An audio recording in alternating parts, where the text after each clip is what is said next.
మహబూబాబాద్ జిల్లా బయ్యారం జడ్పీహెచ్ఎస్ బాలికల పాఠశాలలో 10వ తరగతి విద్యార్థులకు వీడ్కోలు సమావేశం జరిగింది. ఈ సందర్భంగా పాఠశాల హెచ్ఎం లక్ష్మణరావు అధ్యక్షతన జరిగిన ఈ వీడ్కోలు సభలో 10వ తరగతి విద్యార్థులు పరీక్షల్లో పాటించాల్సిన విధులు సబ్జెక్టుల వారీగా ఉపాధ్యాయులు అతిథులు సూచించారు.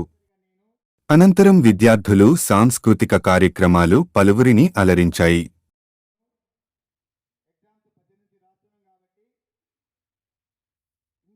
పెద్ద సమావేశం పెట్టుకున్నాం కాబట్టి మనకు వీడ్కోలు ఇస్తున్నారు కాబట్టి నెక్స్ట్ రేపటి నుంచి ఒక్క క్షణము కూడా వేస్ట్ చేయకూడదు అనే ఆలోచన మీకు రావాలి 10th క్లాస్ పిల్లలకి. అట్లా మనవడం కాకుండా 10th క్లాస్లో ఒక్క క్వశ్చన్ కూడా విడిచిపెట్టకూడదు.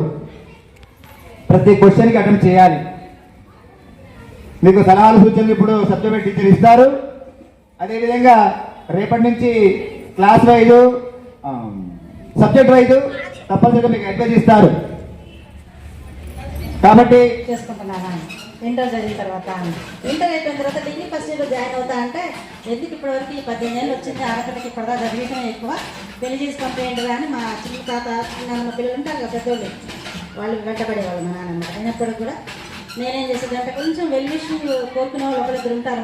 మన ఆలోచన క్రియేట్ అయిందనుకోండి, నేను భవిష్యత్తులో ఫలానా అవ్వాలి అనే ఒక లక్ష్యం ఏర్పాటు చేసుకుంటే ఆ లక్ష్యాన్ని సాధించుకోవడం కోసం అంచెలంచెలుగా ఎన్ని అడ్డంకులు వచ్చిన ఉదాహరణకి మ్యారేజ్ అయినా అంటే 18 ఏళ్ళు అయినట్ల కొంతమంది పేరెంట్స్ పెళ్లి చేస్తారు, 20 ఏళ్ళు అయినా పెళ్లి చేస్తారు, చదువు మధ్యలో పెళ్లి చేస్తారు. అయినప్పటికీ కూడా అనుకున్న లక్ష్యాన్ని నెరవేర్చుకోవడానికి మ్యారేజ్ పిల్లలు ఎవరు అర్థం కారు అంటే నేనే ఉదాహరణ.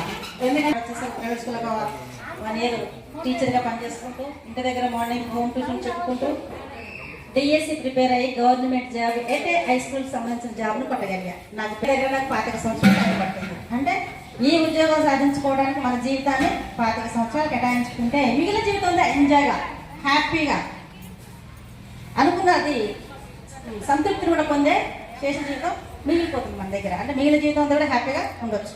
ఇప్పుడు నేను ఉన్నానా లేనా, నేను చదవటం వల్ల నా పిల్లలు చదివించుకుని ఇప్పుడు మా పాప కూడా బ్యాంకులో క్లర్క్ జాబ్ చేస్తుంది. తను కూడా 25 ఏళ్ళ వయసు వచ్చిన తర్వాత చదివించాను. నాకు అప్పట్లో 20కే చేశారు, కానీ మా పాప మాత్రం జాబ్ వచ్చినాక మ్యారేజ్ చేశాను. ఎందుకు, నేను జాబ్ రాకముందు పెళ్ళి అవ్వడం వల్ల చిన్నపిల్లలతోటి ఎన్ని ఇబ్బందులు పడ్డానో నా ఇబ్బందులు నా పాప పడకూడదు.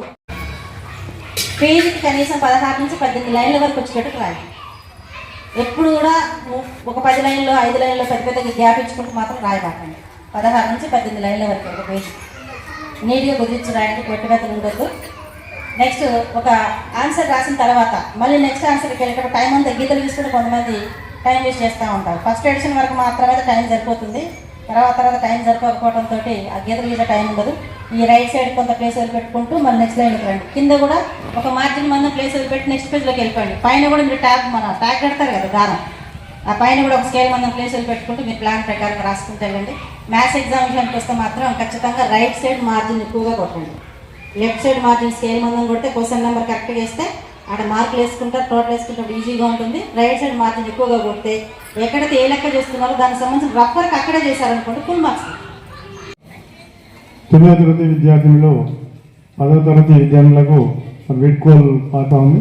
దానిలో భాగంగానే ఈరోజు మన పాఠశాలలో ఈ కార్యక్రమం చేస్తున్నందుకు 10వ తరగతి ఎగ్జామ్స్ ఏదైతున్నాయో ఆ ఎగ్జామ్స్కు పిల్లలందరూ కూడా ప్రిపేర్ అయ్యి ఎలాంటి ఒత్తిడికి లోను కాకుండా మీరు జరగబోయే పరీక్షల్లో మీరందరూ కూడా ఉత్తీర్ణులై పాఠశాలకు అదేవిధంగా మిమ్మల్ని మీ మీద ఆశలు పెట్టుకున్న తల్లిదండ్రులకు కూడా మీరు ఖచ్చితంగా వాళ్ళకి ఆశించే విధంగా ఫలితాలు వస్తే వాళ్ళు ఫస్ట్ సంతోషపడేది వాళ్ళే.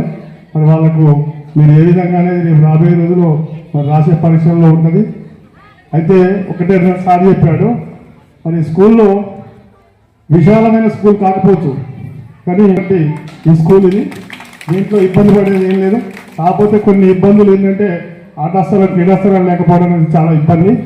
దీనికోసం ఇంకా మనం హెచ్ఎం కానటువంటి విజయ్ కుమార్ మేడం గారు కూడా చాలా దానికోసం ప్రయత్నం చేయడం. పిల్లల కంటే సార్లే పోటీ పడుతుందట. మేము 20 మంది పిల్లలు ఉన్నారు, 10 మంది సార్లు ఉన్నారు. ఒక్కొక్కళ్ళను ఇద్దరిని తీసుకున్న, ఒక మేడం ఒక ఇద్దరిని దత్తత తీసుకున్నా మీరందరూ పాస్ కావాల్సిందే, ఎవ్వరు కూడా ఫెయిల్ కాదు. 10th క్లాస్ పిల్లలు రేపటి నుంచి 18వ తారీఖు నుంచి ఎగ్జామ్స్ రాసేవారు వారు అందరూ బాగా రాసి 10/10 జీపీ సాధించాలని, ఈ పాఠశాల యొక్క పేరు కాపాడాలని ఆశిస్తూ మిమ్మల్ని వీడుకోలు చేసి పంపిస్తున్నటువంటి ఈ యొక్క చదువు నేర్పినటువంటి గురువులను, మన స్నేహితులను మర్చిపోవద్దు. ఎందుకంటే వీళ్ళు ముగ్గురు లైఫ్లో మనకు పంచినటువంటి ఆ అభిమానము, ప్రేమ, ఆప్యాయతలు, చేసినటువంటి సేవలు వెలకట్టలేనిది.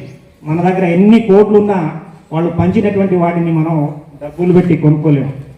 కాబట్టి మీకు చదువు చెప్పిన గురువులను, తల్లిదండ్రులను, స్నేహితులను జీవితాంతం మర్చిపోకుండా మంచిగా ఉండాలని, తర్వాత 10th క్లాస్ రాయబోయే విద్యార్థులు 20 మంది విద్యార్థులు సార్ లక్ష్మణరావు గారు చెప్పినట్టు 100/100 పాస్ కావాలని, కనీసం 10 నుంచి 10 మీకేం చేయాలి, మీరేం చేస్తున్నారు, ఇంటి దగ్గర మీ ప్రవర్తన కూడా ఇక్కడ వీళ్ళ చేతుల్లో ఉంది.